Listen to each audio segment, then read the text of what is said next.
gonna give nobody none of my jelly rolls. I wouldn't give you a piece of this cake to save your soul. My mom told me today, before she went away, to be a good boy, she'd bring me a toy. I'm my mama's pride and joy. Now there ain't no use for you to keep on hanging round. I love you, but I've got to let you down. Olá pessoal, sejam bem-vindos a mais um episódio do Castalho Podcast. Eu sou Bruno Rocha, falando de Guarulhos, São Paulo.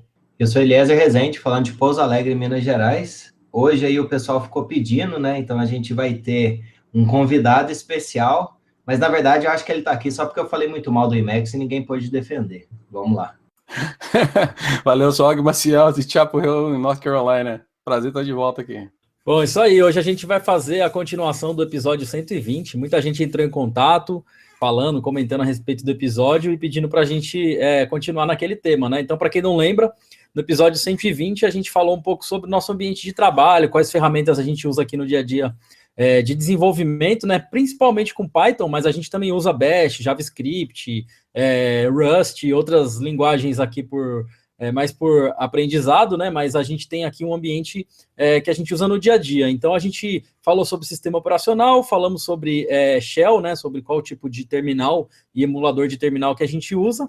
E aí, quando a gente começou a falar de editor, acabou o tempo do episódio, né? E aí o pessoal ficou com água na boca aí, vontade de ficar sabendo o que a gente usa, né? Ainda mais porque esse é um tema bastante polêmico. Então, hoje a gente, aproveitando, né, que o Og está presente aqui, né, e é um grande defensor aí de um desses editores, a gente vai falar um pouco do que a gente usa aqui, né? Então, a gente vai falar um pouco de editor de texto, né, editor de código, um pouco sobre ambiente, como a gente configura, quais são os plugins que a gente usa, como a gente faz debug, teste e o que mais der tempo dentro desse episódio, né? Então, para quem estiver acompanhando pelo YouTube, provavelmente a gente vai compartilhar aqui algumas coisas na tela, mas para quem está ouvindo o áudio, não se preocupe, porque a gente vai descrever tudinho aqui que a gente está fazendo, qual que são as ferramentas que a gente está mostrando. Então, para começar, né, aproveitando aqui a presença do Og de volta aqui no Castalho, depois de alguns dias sem participar, vamos lá, Og, fala aí pra gente qual que é o editor de texto que você usa no dia a dia aí, qual é o editor de código.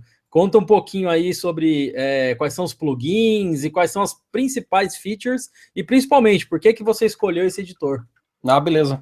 Então, olha, primeiramente eu tenho que falar que em termos de editores eu era um usuário Vim desde o princípio, né? Desde que eu comecei a usar Linux, o primeiro editor que eu comecei a usar foi o Vim.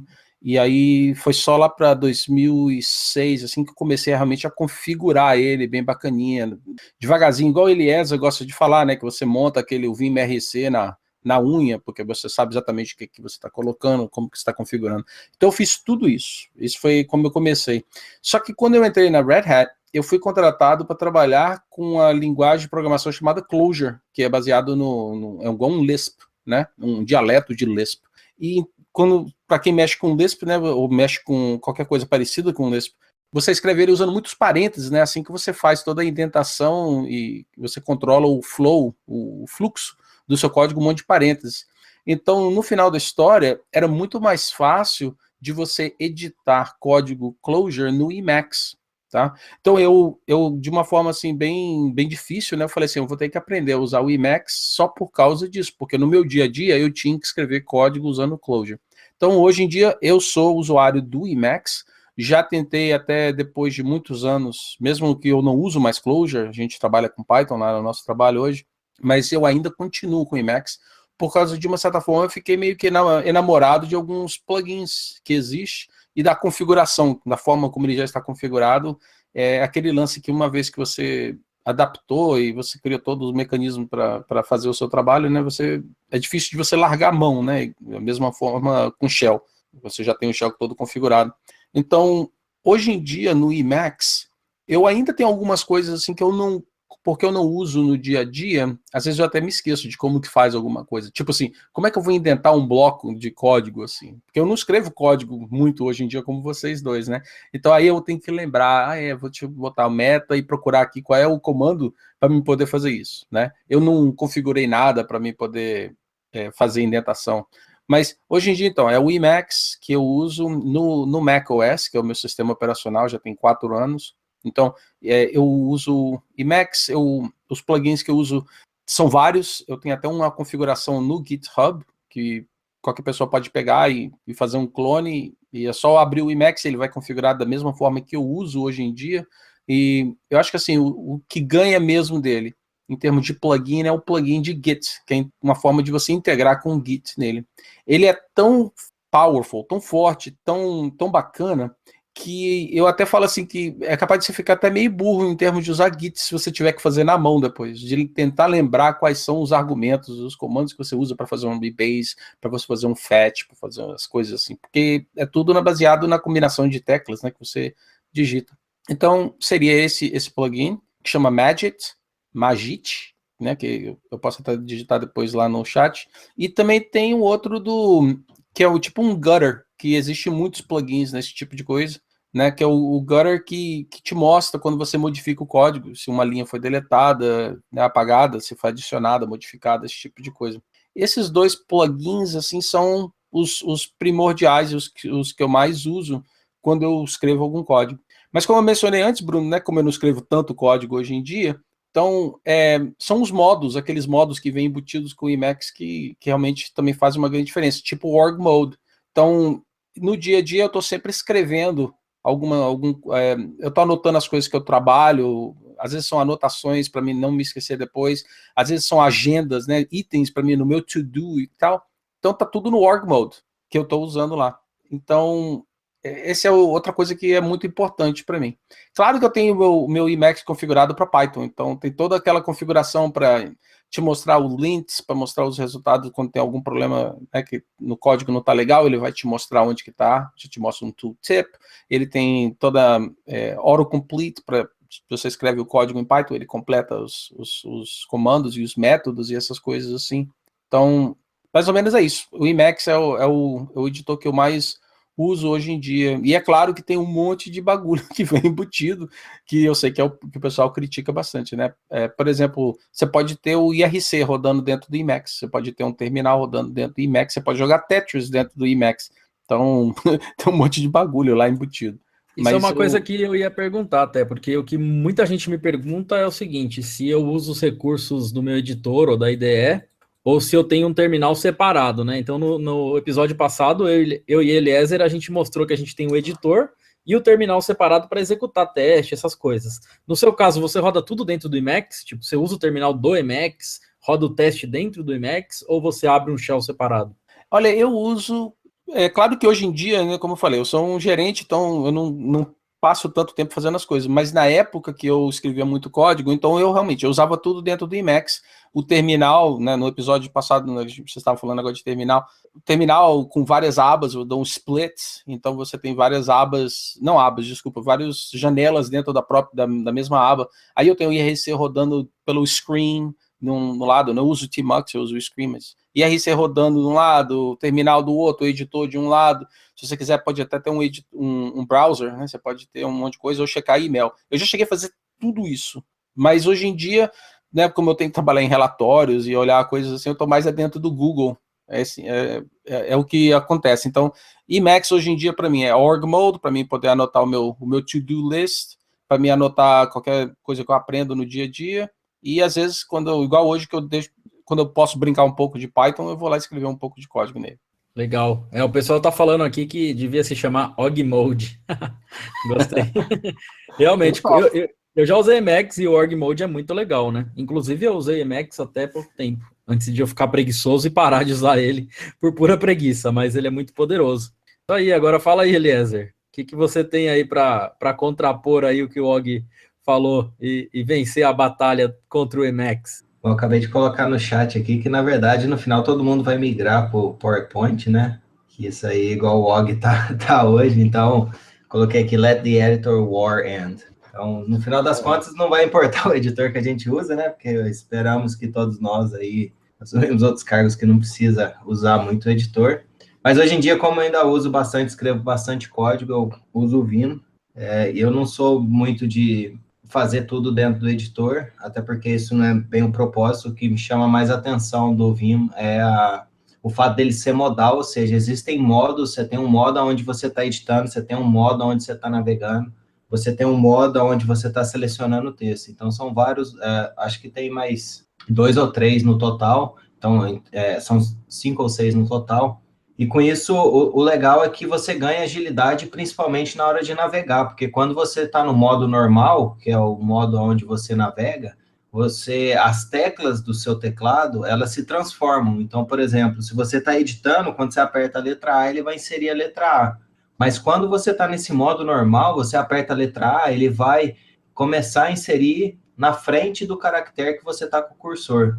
Se você aperta a letra I, por exemplo, ele começa a inserir antes do caractere. Então, isso aí acaba facilitando. Se você usa, por exemplo, Shift A, ou seja, A maiúsculo, ele vai jogar você para o final da linha e começa a editar. Então, a vantagem de você ter um editor modal é que, com poucas teclas, você consegue executar as ações. Então, se o seu editor não é modal, se você fosse executar essas mesmas ações, você teria que apertar, por exemplo, Ctrl, Shift, Alt, as teclas de modificação, né, para poder ter o mesmo resultado. Então, eu vou aproveitar aqui e compartilhar minha tela. Então, para vocês aí que estão nos acompanhando pelo podcast, depois só pelo áudio, esse é um assunto que realmente fica muito difícil de falar e de escrever, mas eu vou tentar falar o máximo possível a respeito do que eu estou fazendo aqui para vocês, senão eu recomendo dar uma olhada aí no vídeo depois que vai estar lá no show notes, aí vocês conseguem acompanhar.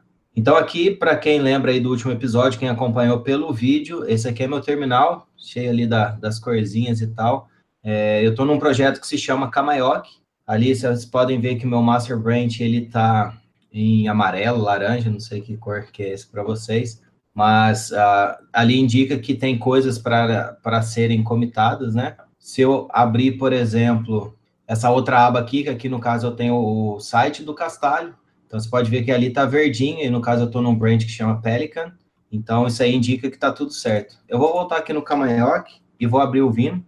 Então quando você entra, você vai ver essa tela, essas cores que aparecem embaixo aqui, na barra de status, normalmente não vai ser assim, a não ser que você instale alguns plugins. Depois eu vou deixar o link lá do VimRC, se vocês quiserem copiar, mas o que eu recomendo mesmo, eu só aprendi e vi o que realmente cada coisa faz. Quando eu peguei, apaguei o VimRC inteiro que eu tinha copiado dos outros e fui adicionando cada coisa, então cada coisa entrava lá depois que eu tinha lido a documentação a respeito. Então, por falar em documentação, isso é uma outra vantagem que o Vim oferece. Então, quando você entra nele, você está no modo normal, no caso, na minha interface aqui, ela mostra, né, que está ali o modo embaixo. Se colocar os 2 pontos, você entra no modo de comando e você pode digitar o comando. Então, um comando muito útil é o help. Então, se você quiser ser preguiçoso, que eu recomendo muito, digita só o H, e aí você pode colocar algum tópico que você quer saber, algum comando. Então, isso aí é meio que padrão dos plugins e da documentação do Vim. Então, por exemplo, tem um plugin de Git aqui que está instalado, ele oferece um comando que se chama Git. No caso aqui, ele tem um conflito, né? Então, ele vai tentar achar o primeiro. Então, eu tenho vários que é para Git. Um deles é o Git Gutter, que o Og estava mencionando, que ele adiciona marcações para dizer aonde que o seu texto foi modificado. Então, com isso aí, você consegue buscar ajudas. Por exemplo, tem um outro comando se chama normal. Você digita ele mostra quais são as coisas que você pode adicionar, por exemplo, se ele tiver algum argumento, alguma opção, como que você pode simplificar. Então, o equivalente a ele é escrever norm, N-O-R-M, em vez de escrever normal, inteiro. Então, isso aí já vai ajudando, né? E com isso, o legal é que a documentação, ela é em texto, formato texto, mas o próprio Vim, ele tem esse highlight aqui. Então, se você acha um tópico, por exemplo, como esse aqui, se você aperta Ctrl, fecha colchetes, ele te leva para lá. Se você achar um outro link, Ctrl, fecha colchetes. Se você quiser voltar, Ctrl O, você vai voltando. Então, com isso aí, você consegue ir navegando como se você estivesse numa página, e com isso você vai descobrindo. Então, isso aí é bem interessante. Para falar um pouquinho aqui de plugin, não ficar o tempo todo falando aqui, um que eu gosto bastante é um que ajuda a abrir arquivo usando o Fuzzy Finder. Então, o plugin chama Ctrl P. Então, quando eu apertar Ctrl P, ele vai abrir. Então, eu posso digitar apenas letras, partes do arquivo. Então, eu vou colocar aqui a letra T, que a palavra é scan, que eu tenho um arquivo, eu sei que tem um arquivo que chama aqui test_scan, Então, para quem está vendo aí no vídeo, você vai ver que tá um highlight em azul da parte que foi feito o match, né? Daquele Fuzzy Finder. Se eu apertar o Enter aqui, ele vai abrir para mim. Outra coisa, tem um outro plugin também que chama Fugitive. Ele ajuda você a trabalhar com Git dentro do Vim. Normalmente eu uso a linha de comando, eu não uso bastante, mas uma coisa que ele ajuda aqui, por exemplo, ele tem um comando G maiúsculo status.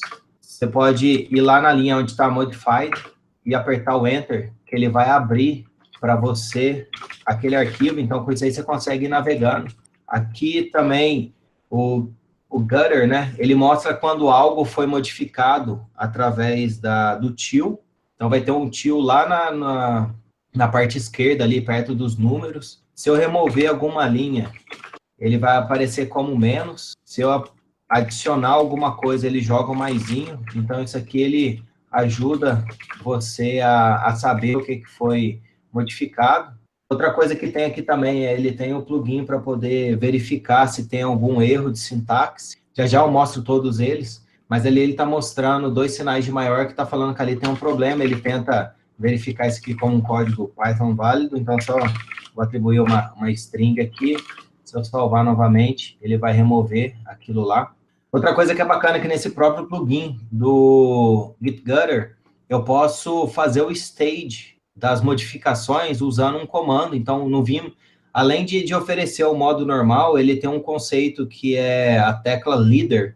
Então, essa leader key, ela vai permitir que você, como se fosse um prefixo. Imagina isso como sendo um prefixo customizado de usuário. O padrão dela é o contrabarra, mas você pode alterar isso nas configurações. Então, tem vários comandos que você pode usar esse prefixo e mudar. Então, como eu estava falando, se você está no modo normal e aperta a letra A, ele vai te jogar para o insert, inserindo na frente do caractere que ele estava. Se você usar a tecla leader e o A e mapear isso para alguma coisa, você pode dizer que ele vai incluir alguma coisa para você. Então, você pode fazer com que ele execute um macro, que ele execute um comando, que ele execute vários comandos. Então, ele te permite customizar. Então, isso aí é quando você está com conhecimento assim um pouco mais avançado. Um que eu fiz aqui, que é para poder me ajudar a inserir IDs. Então, quando eu estou escrevendo um teste aqui, a gente costuma documentar e adiciona um ID. Então, no caso, eu mapeei para mim a tecla leader, ID. Então, toda vez que eu digito isso, ele vai inserir para mim aquele tanto de caractere para quem está nos assistindo, mas para quem está nos ouvindo, ele coloca 2 pontos, ID, 2 pontos, espaço, aí ele chama uma função que é o UID4, e ele vai gerar uma string, né? Se eu não me engano, são 32 caracteres, e com isso aí, ela vai ser um ID único. Então, isso aí é bem legal. Outra coisa que ele faz aqui também é que se eu tiver com o código indentado, todo mundo sabe que no Python a indentação importa, quando eu executo aquilo, ele indenta para mim automaticamente. Então, você consegue personalizar. Isso aí é só um exemplo simples, uma configuração simples que eu fiz, que facilita muito. Então, em vez de eu ter que gerar o ID, eu chamar uma ferramenta externa, eu consigo automatizar essas coisas. Alguns plugins também adicionam. Por exemplo, esse do GitGutter, ele, que por sinal chama Vim-GitGutter, se você apertar o leader HS, ou seja, rank stage, que é o que significa, ele vai automaticamente adicionar isso para você, essas modificações, ou seja, se você mudou um bloco de 5 linhas, por exemplo, ele adiciona só aquele bloco. No exemplo que eu mostrei aqui, eu estava com uma linha modificada apenas, ele só incluiu aquilo. Nesse caso aqui, eu tenho várias linhas adicionadas, então se eu fizer o mesmo comando, leader, HS, ele vai adicionar tudo aquilo. Então, essa é uma forma, em vez de você usar o modo interativo para adicionar, né? Ou seja, só adicionar o patch, isso aí facilita bastante, porque você está vendo o que você quer adicionar, e com isso você consegue tanto adicionar quanto voltar. Outra coisa que eu acho bacana, isso aí facilita muito a vida, é a questão do autocomplete. Então, ele tem várias coisas aqui, ele não só completa palavras ou parte do código, né? A gente está acostumado a, por exemplo, completar funções, mas tudo que você já digitou no seu arquivo, você pode fazer o autocomplete. Então, para não ficar tomando muito tempo, eu vou mostrar só mais essa coisinha aqui que eu acho bem interessante, aí depois eu vou passar para o Bruno falar aí do editor dele. Mas, por exemplo, ali em cima está escrita a palavra vert. Então, se eu colocar VI e apertar Ctrl+P, ele vai completar para mim. Nesse caso, como ele só tem um único match, ele já joga para você, se eu posso apertar o espaço aqui e continuar digitando sem problema algum.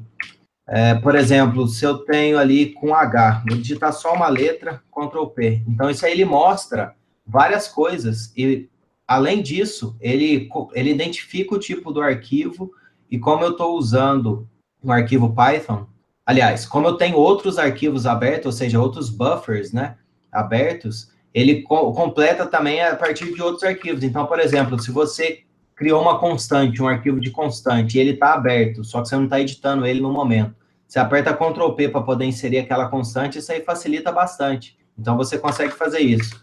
Outra coisa também, se você apertar Ctrl X, Ctrl F, ele vai completar um caminho de arquivo. Então, por exemplo, aqui ele tem um diretório que se chama Kamayoke, eu completei, se eu apertar Ctrl X, Ctrl F, ele vai me dar as opções que está lá dentro daquele diretório. Então, tem um outro diretório dentro de Kamayoke que se chama testes.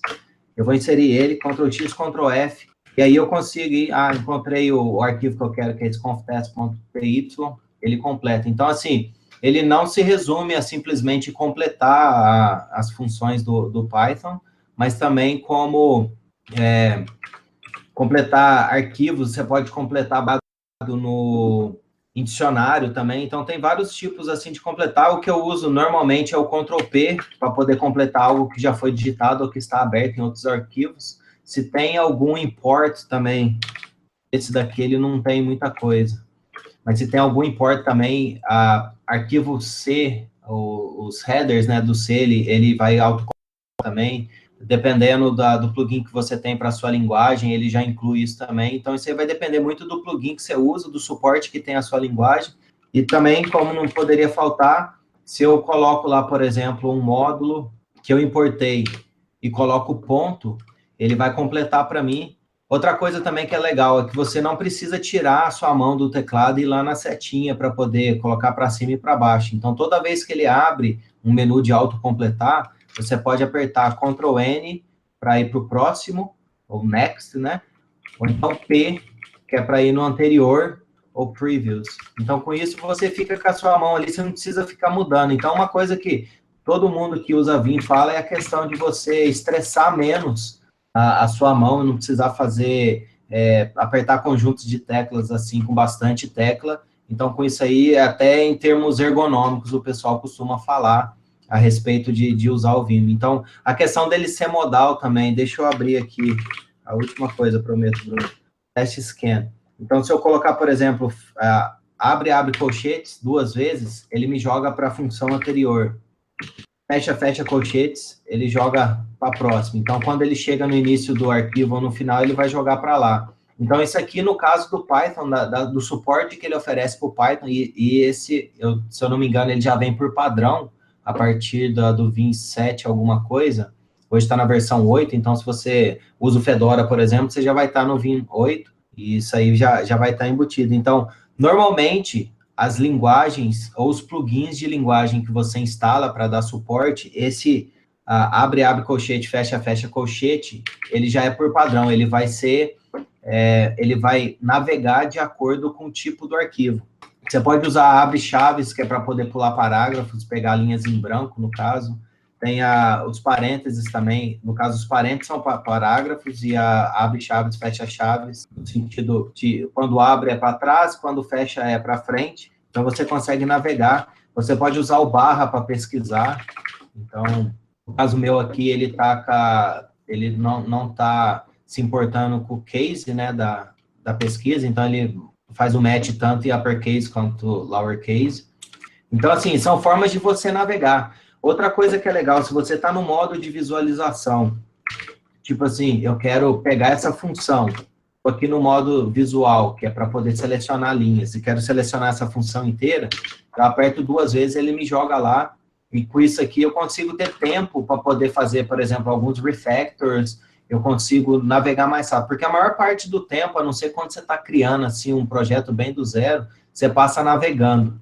Então, tem várias outras coisas, e como eu acho que eu já falei bastante aqui, vou deixar aí para o Bruno falar um pouquinho a respeito do editor dele.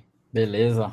Bom, eu aprendi várias coisas do Vim aí, confesso que eu uso o Vim, mas não sou um usuário avançado, né?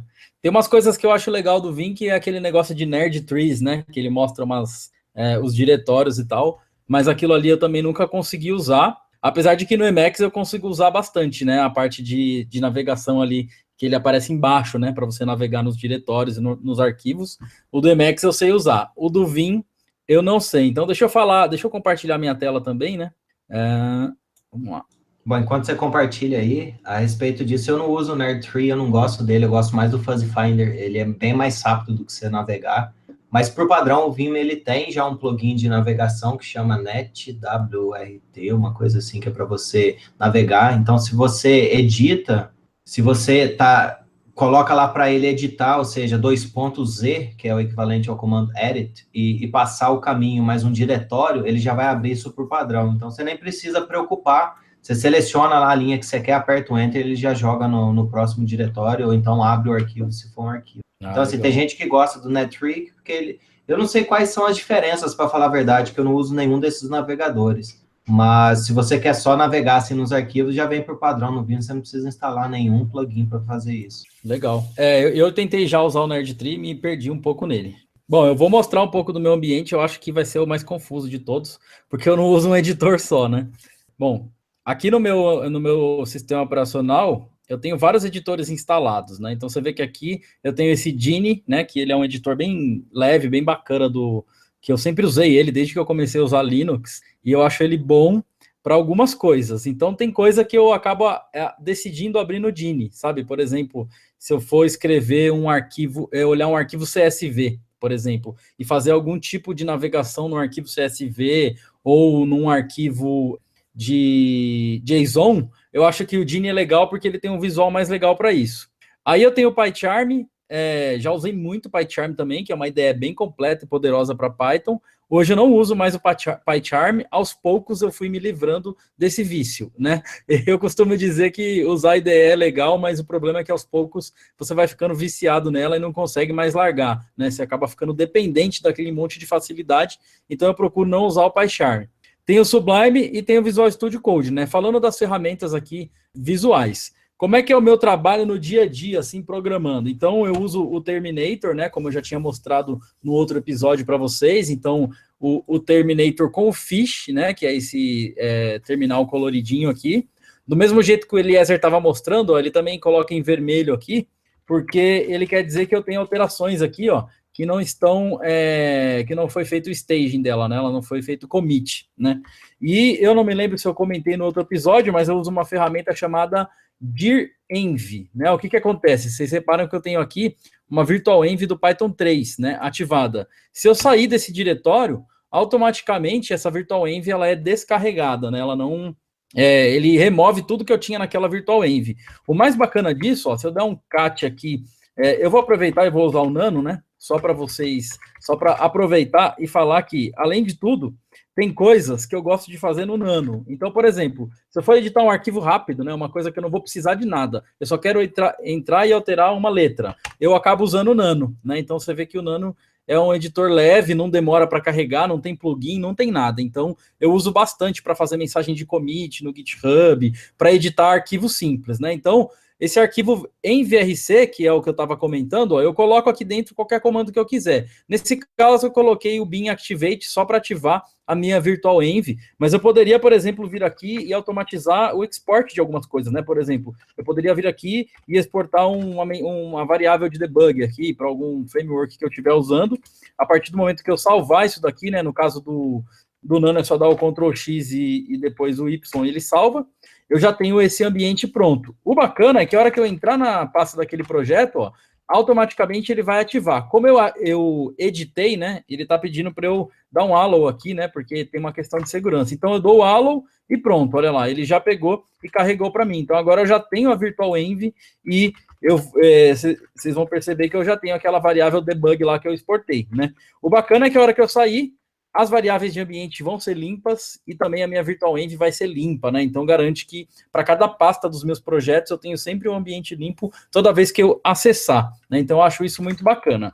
Uma coisa que talvez muitas pessoas não gostem é que isso meio que força de uma certa forma, a Virtual Env ficar dentro da pasta do projeto. Então, antigamente eu usava a Virtual Env dentro do ponto Virtual Envs lá do home, né, da pasta home do usuário. Agora, eu prefiro usar ela dentro de cada projeto meu, eu tenho uma venv, e aí eu ativo ela dessa maneira aqui. Então, é um jeito fácil de fazer. Agora, indo para o que interessa, que são os editores, eu já falei que arquivo simples, né? Ou seja, se eu for editar um ponto bashrc, por exemplo, ou alguma coisa assim, eu vou usar o Nano, né? Que eu já mostrei. Se eu for editar um arquivo Python, por exemplo, e eu for fazer isso na linha de comando, aí o que eu vou preferir? Eu vou preferir usar o Vim, né? Por quê? Porque abrindo o Vim aqui, utilizando para Python, eu já tenho o código colorido, eu já tenho alguns autocompletes, algumas coisas já automáticas, né? Não sou um usuário muito avançado de Vim, eu não sei fazer aquelas coisas que o Eliezer mostrou, eu não sei muitos atalhos, a não ser sair do Vim, né? Que é uma coisa muito importante, que eu já aprendi que Ctrl X, 2.x ele salva e sai, e eu também sei fazer busca dentro do Vim. Fora isso, eu não sei fazer mais nada, porque eu usei Emacs durante muito tempo, né? Por que eu parei de usar o Emacs? Porque eu comecei a ficar um pouco preguiçoso e porque o Emacs às vezes demora um pouco para iniciar, né? Dependendo da quantidade de plugin, eu inicio ele. Se ele não estiver rodando em modo server, ele vai demorar um pouco, né? Então, às vezes eu quero editar um arquivo só, eu tenho que esperar mais tempo, né? Para abrir um único arquivo. Então, é só um detalhe. Na questão do meu Vim, o que eu uso? Eu uso o Vim Bootstrap, que eu já compartilhei aqui no chat com vocês, e o Vim Bootstrap é um site, né, que foi criado pelo nosso amigo Avelino, né, que a gente já entrevistou aqui no Castalho, e o Avelino criou esse site aí junto com uma galera, que você vai lá, escolhe quais os plugins, quais as linguagens você usa, e ele gera para você um arquivo .vimrc, aí basta você pegar e copiar aquele arquivo aqui, ó, para dentro do vimrc, e aí esse arquivo aqui já vem com todos os plugins, né, necessários aí que você precisar para usar no Vim, sem você ter muito trabalho. A hora que você abrir o Vim, ele já instala tudo, então é um projeto muito legal. Agora, no dia a dia, programando, né? Então, esse projeto que eu tenho de exemplo aqui, ó, é o tutorial de Flask que eu fiz lá na Python Brasil. Se eu for programar um projeto em Python, em Bash, em JavaScript ou em Rust, que é uma linguagem que eu estou estudando atualmente, eu vou usar o Visual Studio Code, né? Então, eu dei uma abandonada nos outros editores para usar o Visual Studio Code no lugar. Então, basta eu vir aqui e digitar code ponto, né? O que acontece quando eu digito code ponto? Ele pega essa Virtual Env que já está ativa, né, com todas as suas bibliotecas, e ele abre para mim o Visual Studio Code. Ó. Então, eu já tenho aqui o Visual Studio Code aberto, com todas as bibliotecas disponíveis para autocomplete, refactor e tudo mais. Então, eu acho essa uma facilidade legal de não precisar ficar configurando essas coisas de ambiente Python, né? E aí, agora eu vou falar um pouquinho do Visual Studio Code. Primeiro, eu vou falar vantagens e também desvantagens. Para mim, a vantagem...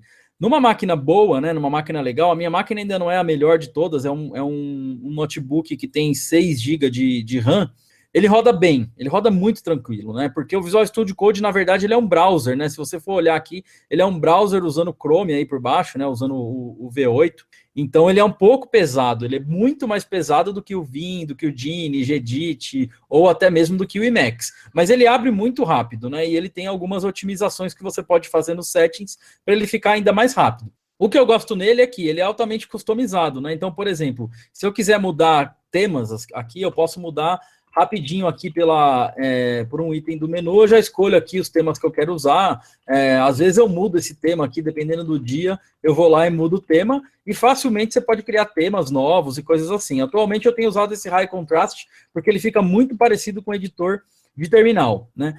Aí uma coisa legal é que fazendo daquele jeito que eu abri aqui, né, no code ponto, ele já me traz o meu projeto aberto e todas as pastas do projeto aqui disponíveis. Então aqui eu posso criar novos arquivos, criar novas pastas, fazer refresh, tudo que um editor funciona, apesar dele não ser uma IDE completa, né? Depende muito dos plugins que você vai instalar.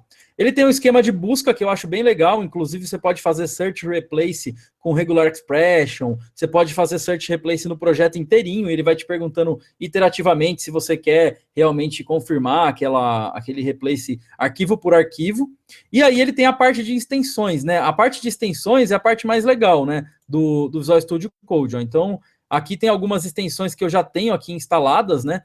Então, reparem que eu tenho poucas aqui, porque esse ambiente que eu tô é um ambiente controlado aqui, que eu uso mais para testar as coisas. aqui eu tenho uma extensão para usar o Flask e uma extensão para usar o Python. Essa extensão de Python aqui, ela é muito boa. Ela tem tudo. Ela tem linter para procurar os erros e as más práticas, né, e te avisar. Ela tem AutoPep8 e APF, que com 2 comandos aqui você já formata o seu código inteirinho. Rename, essas coisas de refactoring, né, que você pode automatizar como ferramentas que várias IDEs também possuem, e ela também tem integração com as ferramentas de teste, tipo Unit Test, PyTest, ou seja, daqui de dentro você consegue já fazer clicar num teste e pedir para ele rodar, e além de tudo tem integração com ferramentas de debug, ou seja, é quase uma IDE, mas no fim das contas é um editor bem simples, e aí você nota que aqui você tem também várias outras extensões que você pode instalar. O Og estava falando sobre o Magit, né, que é a extensão de Git lá do Emacs, e aqui tem uma extensão bem legal que já vem no Visual Studio Code, que é essa aqui de Git, né, então você olha que aqui eu tenho os arquivos que eu alterei, né, então se eu der um clique aqui, ó, ele já me dá o diff, né, do arquivo aqui na tela, eu já consigo ver as mudanças que eu fiz, e se eu achar que tá ok, é só eu clicar no mais aqui, ó, e pronto, eu já dei o stage dessa mudança, e aí beleza, então eu posso fazer isso tudo por aqui direto, ó, aquela mudança que eu acabei de fazer aqui no MVRC, ou seja, ele já vai me mostrando aqui visualmente, eu posso colocar uma mensagem de debug, de commit aqui, e já fazer o commit por aqui, né? Ou seja, para quem gosta desse tipo de ferramenta, é uma extensão também bastante interessante, né? O fato é que eu não uso nada disso. Geralmente eu uso aqui no terminal, então eu costumo usar o Git por aqui. Eu faço o Git status aqui, Git commit eu uso aqui, Git commit -p, né? Para eu ir iterativamente fazendo as coisas. Tudo que eu usar de Git eu sempre faço no terminal, nunca pelo editor. Eu falei também que ele tem integração com o PyTest, né? Por exemplo, se eu abrir um teste aqui dentro e eu quiser executar o teste por aqui, eu consigo vir aqui, né? Ctrl+Shift+P, e aí ele tem umas integrações aqui, ó, para rodar os unit tests, né? Usando ou unit test ou PyTest. O que acontece? Eu também não gosto, não uso. Então, se eu for usar rodar teste, eu prefiro vir aqui, rodar aqui PyTest-V, minha pasta de testes, e fazer ele rodar os testes direto no terminal. Acho isso muito mais fácil e também, é uma opinião minha, eu acho mais saudável, porque você não se torna escravo do seu editor, né, da ferramenta. Você acaba aprendendo a usar no terminal, você se habitua a usar no terminal, e aí o terminal sempre vai estar disponível, independente de você estar no Visual Studio Code, no Vim, no Emacs, ou qualquer outro editor. Então, eu acho isso bem legal. Quanto a debug, né, desse editor aqui, por exemplo, se eu tiver um código aqui em algum lugar que eu quiser vir aqui e fazer debug, eu posso colocar um breakpoint aqui e aí simplesmente dar aqui Ctrl+Shift+P e fazer debug por aqui. Ó. Eu posso fazer com que ele comece uma sessão de debug, ou posso vir aqui por cima também e fazer um start debugging. Ó. Ele vai começar uma sessão de debug para mim e eu posso fazer tudo isso por dentro do editor. Mais uma vez, eu não gosto de fazer isso. O que eu gosto de fazer é vir aqui e fazer o velho import PDB, né?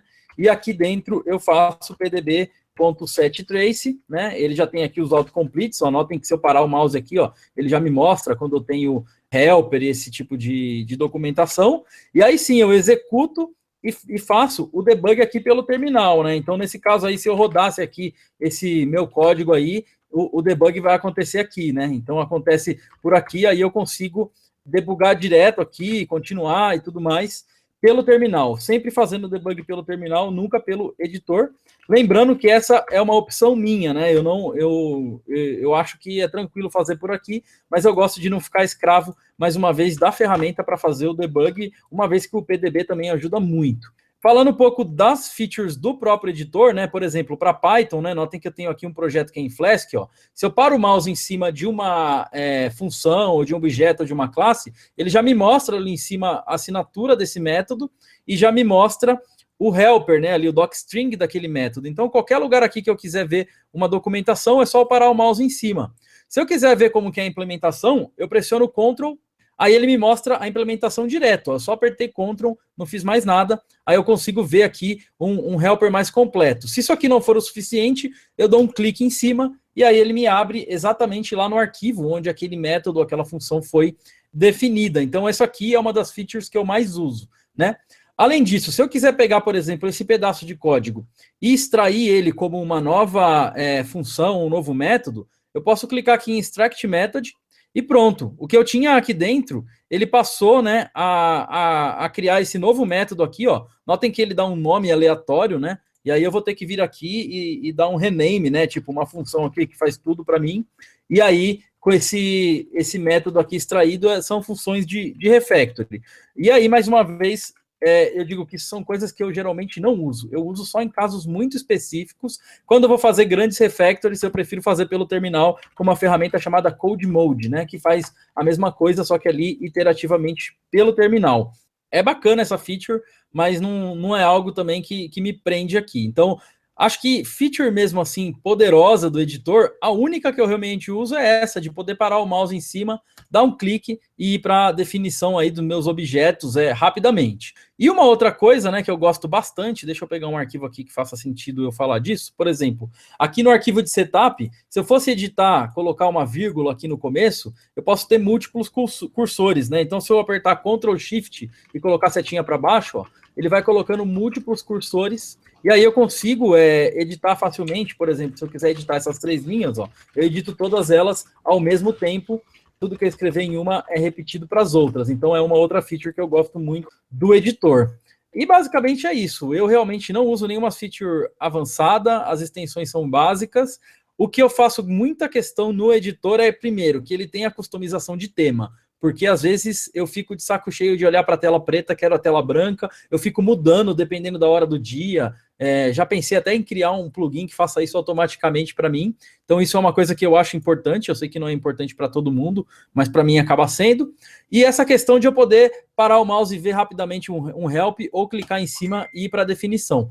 Fora isso, eu não uso mais nada, né, do editor, a não ser raras vezes que eu venho aqui e faço um search replace no projeto inteiro. Então, para um código em Python, em Lua, em Rust, né, que são as linguagens, ou Bash, que eu tenho usado bastante, né, eu recomendo bastante o Visual Studio Code. Ó. Se você olhar aqui o código em Bash também, fica tranquilo de editar nele, e eu sei que tem mais extensões que a gente pode instalar aqui para Bash, para deixar ainda melhor a experiência. Mas, obviamente, que se sua máquina não tem muita memória, realmente o Visual Studio Code vai consumir um pouco aí da sua memória. Então, acho que era isso aí que eu tinha para falar de editor. Eu vou dar o stop aqui. E... Bruno, tem uma pergunta do Elton Vaz aqui. Ele está perguntando se você configura o VS Code para poder acessar o Git usando a sua senha ou se você usa a sua chave SSH. Bom, primeiramente um abraço para o Elton. Eu esqueci de falar, mas eu encontrei o Elton lá na Python Brasil. A gente se conheceu pessoalmente lá. Infelizmente eu não consegui entregar para ele os adesivos do Castalho, mas vou dar um jeito de dar esses adesivos para ele, porque a galera toda pegou adesivo lá e ele veio conversar comigo, falar do podcast, e eu infelizmente não consegui entregar aí o adesivo. Mas indo para a pergunta dele, eu uso no Git a minha chave SSH, né? Então aqui no Visual Studio Code você tem como criar um arquivo lá na configuração, você tem como colocar lá um username e password, se você quiser. Mas eu prefiro usar sempre a chave SSH para ele acessar o meu Git, né? Então essa aí é a resposta. E aí eu tinha mencionado também, Bruno, que se você tem o SSH Agent rodando, uma vez que você já entrou a sua senha da sua chave SSH, aí agora o sistema pega ela, não vai ficar te perguntando toda hora. Então é completamente integrado no editor. Ah, bacana. Eu realmente, eu costumo ter, assim, eu abro um novo usuário aqui no meu Linux, eu já crio uma chave SSH e já coloco lá no Git, né? E aí já tenho acesso direto, assim. Às vezes eu faço por projeto também, né, para dar uma separada, mas sempre por SSH, quase nunca por senha. Você tem chave SSH por projeto? Alguns. Por exemplo, eu separo a chave SSH que é de projeto pessoal das que é de projeto da empresa, por exemplo. Porque senão eu vou pegar a chave minha que eu tenho em outros lugares e vou acabar dando acesso a projeto que eu não posso, né? Então, cara, eu uso a mesma chave, deve ter uns 16 anos. Mais ou menos eu tenho a mesma chave. Eu uso para tudo. Era só curiosidade. Com ou sem senha a chave de vocês? Não, a minha com senha. Claro. Com senha. Eu acho que com senha é a mesma coisa que você trancar a porta e deixar a chave lá de fora.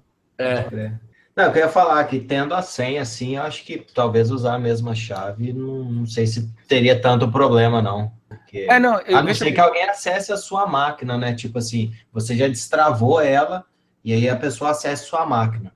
Mas de Aí, toda você tem forma, que estar fisicamente sentado na frente do seu computador para fazer isso. isso. E outra coisa também que eu costumo fazer é que a senha que eu tenho no meu computador é diferente da senha da minha chave, consequentemente diferente de Ah, é. outras senhas. Então, com isso, só essa pessoa, tipo, vai ter que quebrar a senha do meu computador para depois quebrar a senha da chave SSH para depois pensar em ter acesso nas coisas. Então, não sei, acho que em termos de camadas de segurança, tá com um nível legal aí. É uma É, né, coisa que tipo, eu sei que tem também, que você pode criar no GitHub um token, né? Token, e aí no token você dá acesso a repositórios, e aí no editor, por exemplo, eu sei que no Visual Studio Code você pode, ao invés da senha, colocar o token. Você coloca o username e o token, ao invés da senha. E aí ele autentica também. não, olha só, o meu shell é o ZSH, né, o ZSH. E aí, então, tem vários plugins que eu uso aquele ou mais ZSH, e aí tem vários plugins que você pode habilitar. E como uma das primeiras coisas que eu abro raramente quando eu tenho que dar um reboot no computador, eu abro um terminal. A primeira coisa que ele faz, ele me pergunta a minha senha do SSH. Uma vez que eu faço isso, ela fica armazenada no chaveiro, né, que o GNOME também tem o seu próprio chaveiro. E aí, cara, acabou. Eu não preciso digitar minha senha nunca mais, durante o processo todo. E eu tô vendo aqui, olha só, o Vicente Marçal perguntou se alguém usou o i3, o Windows Manager. Eu adoro o i3, é uma das coisas. Eu tô no Mac tem 4 anos, mas é a coisa que eu mais sinto falta é do i3. Porque na época, como eu escrevia código, então você tem um monte de janela, né, que é o tiles, várias tiles, assim, não, é show de bola. Eu ainda tenho o meu arquivo de configuração do GitHub em algum lugar. Eu já tentei usar o Awesome, o Xmonad e o i3 e eu não me adaptei. Eu gosto muito do XFCE, não rolou. Mas acho a ideia legal, mas não consegui me adaptar a essa coisa dos tilings e de não usar mouse.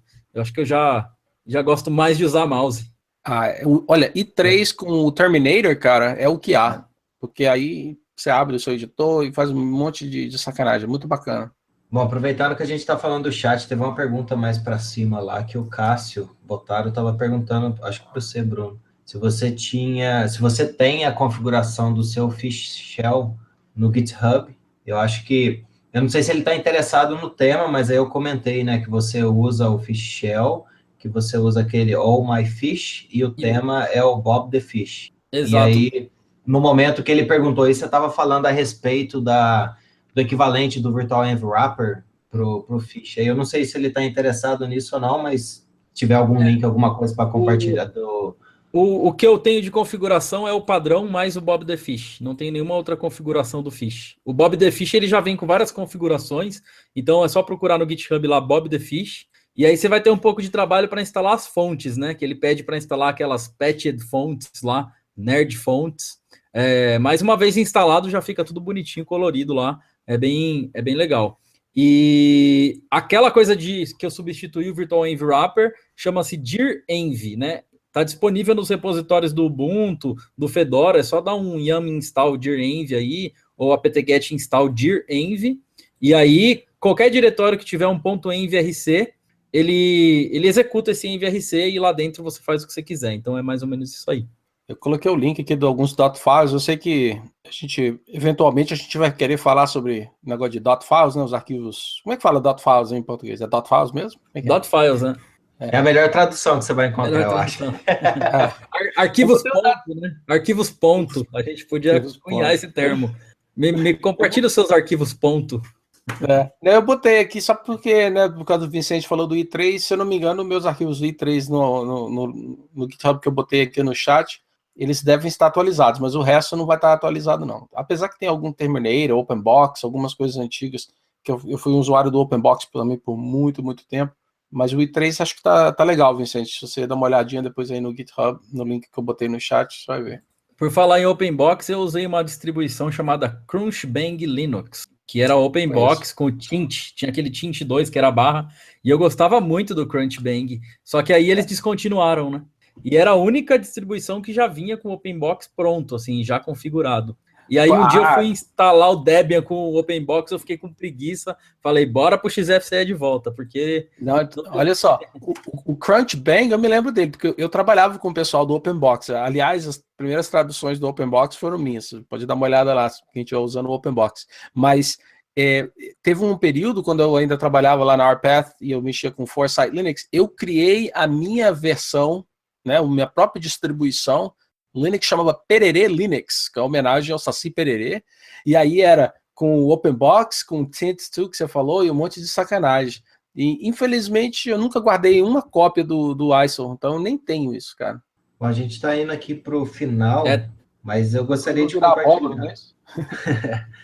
Hoje a gente está meio com o horário apertado aí, que o Bruno tem um compromisso depois, mas aí antes da gente encerrar aqui, que eu acho que está meio em cima, eu gostaria de compartilhar meu terminal aqui mais uma vez, e só compartilhar uns 3 ou 4 comandos que eu acho que se você não usa isso, e se você usa o terminal, vai te ajudar de alguma forma. Bom, então isso aqui você não precisa instalar nada normalmente se você tem um terminal rodando, né? Normalmente esses comandos são do readline, então tudo que você usa que tem isso, você pode executar esses mesmos comandos. Então, coisas interessantes aqui, por exemplo, você tem uma linha de comando, vou pegar uma de exemplo aqui, por exemplo, Python --version. Se eu aperto Ctrl A, ele me joga lá para o início. Se eu aperto Ctrl E, ele joga lá para o final. Por final faz mais sentido que se você for traduzir end, né? Então fica mais fácil. Agora Ctrl A eu não sei. Outra coisa que ajuda bastante, em vez de você ter que ficar apertando backspace.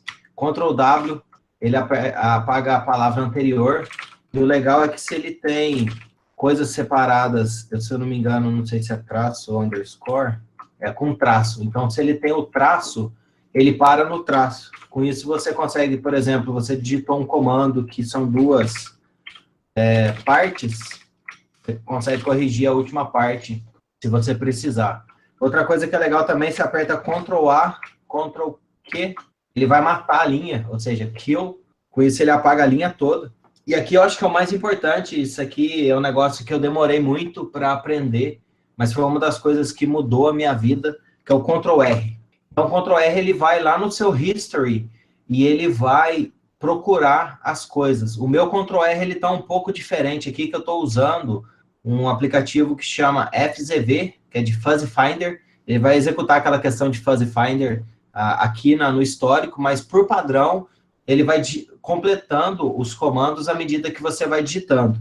Então, eu vou simular aqui como se eu não tivesse esse Fuzzy Finder. Então, eu vou colocar lá, por exemplo, Vim. Ele vai mostrar tudo que inicia com o Vim. No caso meu aqui, ele mostra uma lista, mas se você não tiver com esse Fuzzy Finder habilitado, ele vai te mostrar o primeiro match. Com isso, você pode navegar com Ctrl P e Ctrl N. Então, com isso aqui você consegue ir navegando sem precisar usar a seta, se você preferir. Se você insere mais coisas, no caso aqui eu vou dar um espaço e colocar, por exemplo, o tio, né, que é o home, ele vai mostrar as últimas coisas que eu editei lá digitando o caminho, utilizando o Vim nesse caso. Então, isso aqui ele é bem útil se você não quiser, se você descobriu o que você estava, né? Apertou o Enter, ele já joga para você lá. Então, isso aqui ele é bem legal. Facilita bastante a vida para você procurar algum comando que você digitou. Se eu não me engano, o Ctrl R, eu acho que ele não faz o fuzzy, mas eu acho que ele pesquisa em qualquer lugar do comando. Como faz um tempo que eu não uso, então não vou lembrar. Então, vale a pena essas coisinhas assim. Tem outros comandos também, tem como você fazer outras coisas, mas eu acho que esses 3 aqui, né, o Ctrl A, na verdade 4, né, Ctrl A, Ctrl E, Ctrl K e o Ctrl R, isso aí já vai ajudar você a trabalhar com o Shell aí, talvez de forma um pouco mais eficiente do que você vem fazendo. E se caso você tiver alguma coisa que você acha que vale a pena compartilhar, deixa um comentário, marca a gente lá nas redes sociais e tal, compartilha com a gente, porque essas coisas de terminal, acredita aí que muito do pessoal que nos ouve se desenvolve e acaba usando o terminal de alguma forma. Então, isso aí no caso do Linux, eu não sei a respeito do PowerShell lá do Windows, né? Mas se você tem alguma dica assim que acha que vai mudar a vida, que vai ajudar, não mudar a vida, não precisa ser tão drástico assim, mas se é algo que você acha que vai mudar e ajudar em termos de produtividade, eu acho que vale a pena pegar e compartilhar essas coisinhas assim. Aliás, eu quero até fazer um adendo aqui, ó. Fica o convite aí para quem está ouvindo a gente. Se você ou alguém que você conhece é desenvolvedor e usa Windows, coloque em contato aí com a gente, fala para entrar em contato para a gente fazer um episódio sobre isso, porque é uma coisa que eu tenho muita curiosidade hoje em dia. Tenho muitos anos que eu não uso o Windows. Esses dias eu precisei instalar algumas coisas no Windows e eu sofri bastante. Então eu queria saber, um desenvolvedor que faz desenvolvimento em Python e outras coisas, como é que ele se vira fazendo isso com Windows, né? Para ele mostrar, que nem a gente mostrou aqui hoje, como que é o terminal, como que é o ambiente. Seria muito legal para a gente fazer uma parte 3 aí no futuro, né? O que vocês acham? Acho que é uma boa. Eu fico curioso como é que uma pessoa consegue desenvolver no Windows. Eu não tenho a mínima ideia. Eu não sei se é porque eu estou bem acostumado, né, a usar o Linux, os comandos do Linux, as ferramentas que tem disponível no Linux. Eu não sei o quão fácil é, por exemplo, para você... Eu sei que para instalar o Python você tem que baixar lá, você tem que instalar, e depois, se eu não me engano, você tem que editar o seu path para poder reconhecer. Eu não sei se o instalador faz isso automático ou não, mas teve uma vez que, há muito tempo atrás, isso aí você pode colocar, sei lá, vários anos, não alguns anos. Eu fiz isso, precisava editar o path. Alguns outros programas também você precisava editar o path para poder incluir onde você instalou. Então, isso aí acabava que não é tão direto, né? E principalmente essa questão de usar o Virtual Env Wrapper, essas outras coisas assim, facilita bastante e você não precisa preocupar muito com essas coisas. Então, realmente, isso é uma curiosidade que eu tenho também, principalmente que agora com a questão do PowerShell, né? Não sei se isso acaba mudando, acaba melhorando em termos de produtividade, mas a ideia eu acho que é boa. Se você tiver alguém aí para indicar, eu acho que vale a pena. E a gente pode até, não sei se vai ser necessário 2 episódios, mas seria mais ou menos abordar os tópicos que a gente abordou aqui. Não sei se vai ter, eventualmente, um 3º episódio falando mais, vamos ver aí os comentários e as mensagens aí que vocês vão deixar aí para a gente. Legal, a galera tá falando uns nomes aqui, ó, que provavelmente é do ecossistema Windows e eu nunca ouvi falar, ó. Tem um tal de Chocolatey, né? E eu já vi também a galera que usa o Nugget, né? Que é um gerenciador de pacote aí da Microsoft e tal. Então, tô curioso. A gente tá aí a fim de ter um convidado aí para vir aqui e mostrar pra gente, compartilhar a tela e falar, olha, como é que eu desenvolvo, principalmente se a pessoa desenvolve em Python, Ruby ou qualquer outra linguagem desse tipo, né? Então, vamos ver se a gente consegue agendar um episódio sobre isso daí.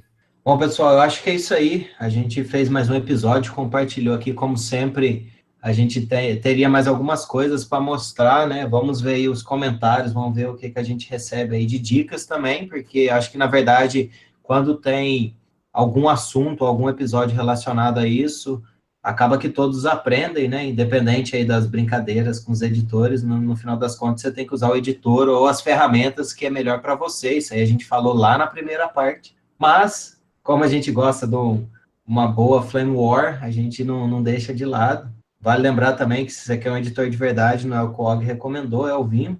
Mas aí, se você gosta do Nyan Mode, sei lá como é que fala isso aí, você vai lá pro Emacs, que o Emacs tem isso, o Vim não tem. Mas é isso aí, acho que foi muito legal, principalmente por ter o Og aqui de volta, né? A gente ressuscitou ele das férias, para poder vir falar, porque eu acho que ele ficou se coçando no outro episódio, que eu falando do Emacs aqui, não dando ninguém para poder falar o contrário. Então, foi muito bacana. Vou fazer o papel aqui de como se a gente estivesse entrevistando, vou deixar aqui uns minutinhos para o Og falar, porque, afinal de contas, eu finalizar aqui sem ele falar as últimas palavras do Emacs, a gente vai ter problema depois. Não, eu não tem problema não. Eu não lembro quem foi que falou aqui no chat aqui, mas usa o editor que funciona melhor para você, né? A gente fica brincando aqui, mas é porque a gente está acostumado com a nossa configuração. Então, use o que funcione para você. Isso vai para qualquer sistema operacional, tá? E é muito bom estar aqui de volta. Eu realmente estou de férias, mas eu não consegui resistir quando eu fiquei sabendo da pauta, porque naquele outro episódio 120 eu estava assistindo pela televisão e eu estava lá assim me agoniando, quase que eu corri aqui para poder entrar, só para poder participar daquele, e eu falei assim, eu não posso perder o próximo. Então foi muito bom, arrumei o tempo, apareci, e se fizer a parte 3, se o pessoal gostar, eu volto, porque tem bastante coisa também que eu gostaria de compartilhar, mas muito obrigado por ter me aceito aqui, fazer esse cameo aqui, essa presença aqui. Obrigado. Isso aí, pessoal. E então, primeiramente, obrigado aí todo mundo que acompanhou e fez perguntas aí. Eu vi que o pessoal está fazendo pergunta ainda. E a gente agradece todo mundo que está acompanhando o Castalho aqui toda quarta. Lembrando que na semana que vem a gente tem um episódio aí, ó, vai ser sobre serverless, né? Tecnologia sem servidor, entre aspas. Vamos descobrir aí um pouco mais sobre isso na próxima quarta. Então é isso aí, um abraço, quem ainda não se inscreveu, se inscreve aí, e aí a gente se vê aí na semana que vem, e pode dar seu último recado aí, Og. Tinha esquecido, mas eu vou aproveitar aqui, eu quero agradecer o Elton Vaz também, pelos livros que ele mandou para mim, chegaram 2 livros, eu não vou pegar aqui agora não, porque eu ali do lado do Machado de Assis, muitíssimo obrigado. Para responder a sua pergunta no chat, já li um deles, o outro está na fila para poder ler, que tem um monte de livro, mas muitíssimo obrigado, fiquei super feliz e surpreso quando chegou a caixa aqui do Amazon, com 2 livros, ainda em português, fenomenal, muito obrigado mesmo, Elton. Bom, é isso aí. Obrigado a todo mundo, pessoal. Não esqueça de nos seguir lá nas nossas redes sociais, Facebook e Twitter. O Bruno já falou, assine aqui o canal do Castalho, divulga aí para todo mundo, né? Vamos compartilhar aí, vamos conhecer mais diferentes configurações de ambiente de desenvolvimento. Quem sabe aí a gente não descobre uma nova ferramenta que possa melhorar e deixar a gente mais produtivo aí no nosso dia a dia. Valeu aí, pessoal, e até o próximo episódio. Valeu. I know you want it, but you can't have it, 'cause I ain't gonna give you none. Come on!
Give nobody none of my jelly roll. I wouldn't give you a piece of this cake to save your soul. My mom told me today, before she went away, to be a good boy, she'd bring me a toy. I'm my mama's red hot boy. Now there ain't no use for you to keep on hanging round. I love you, but I've got to let you down. Oh, Lord, your jelly roll is fine, but it ain't as good as mine. I know you want it, but you can't have it, 'cause I ain't gonna give you none.